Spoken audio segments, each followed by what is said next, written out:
Okay, so we're going to Spence Automotive to pick up BJ because he's been having some trouble with his vehicle. Maybe they'll fix this time. Yeah.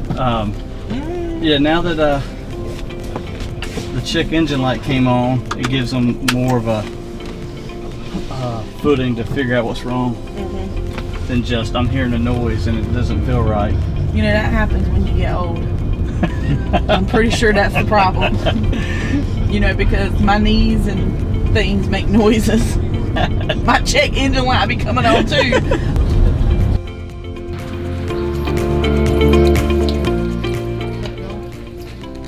I don't know what you're talking about. We're here. Only because you heard Mr. Danny was cooking. Now that is true. See? That's what I thought. I mean, I drive back from the beach for that. No, I don't know about that. I do. They got a little...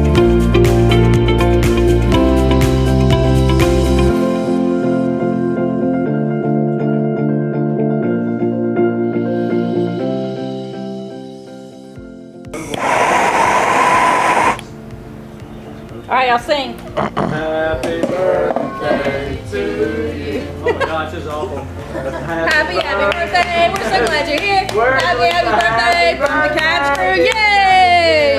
Happy birthday. So we use that lift there to transfer boats to new trailers or to bottom paint the boats or to do major trailer repairs. So there we've got a 23 Parker up. We picked them up last year. They have the aluminum picnic tables for low maintenance, very lightweight, so you can move it around the yard to cut the grass, or you know, if you need to move it because you're having a party in this area of the yard or what have you, you can do that. The supply chain is broken. right Because of the virus. It may not have hurt my first supplier, but it hurt their second supplier, which in turn is hurting me. One of the biggest things you've got to do for your clients is actually get in their shoes.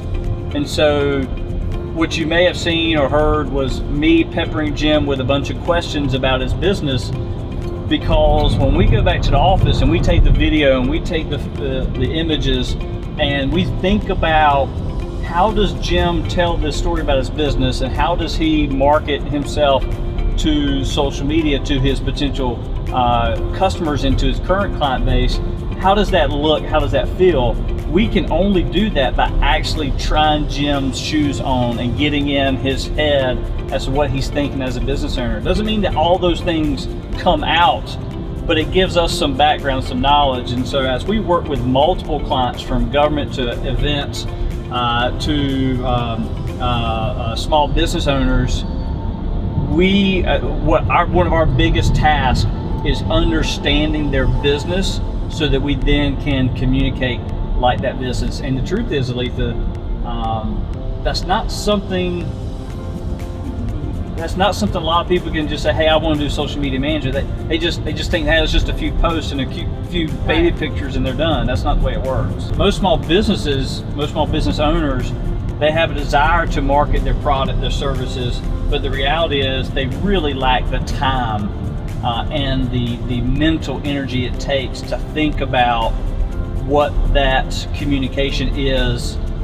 to the social media marketplace, whether that's Instagram, Twitter, Facebook, LinkedIn, Instagram, TikTok, you name it.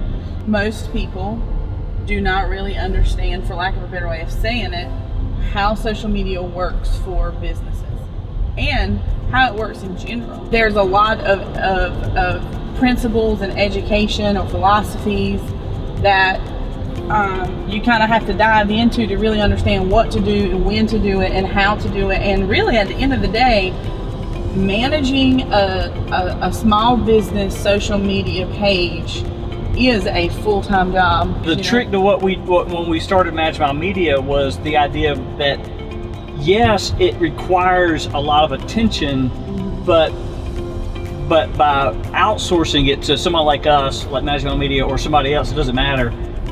By outsourcing that portion, then you have a professional who's doing it, and you're not trying to pay an office assistant who, by the way, your job is social media, because the reality is they don't understand the psychology of what's trying to happen in the marketplace Right. and how to relay it. They just think, oh, just gonna post a picture, and that's not the way it works, because you got to be thinking about what the customer wants to know, wants to see.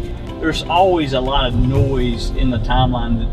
The trick is how to stand out, and that is one thing I love about what we do every single day in our office. Is we're constantly thinking about how do we help our client stand out with all the noise that's out there. Right.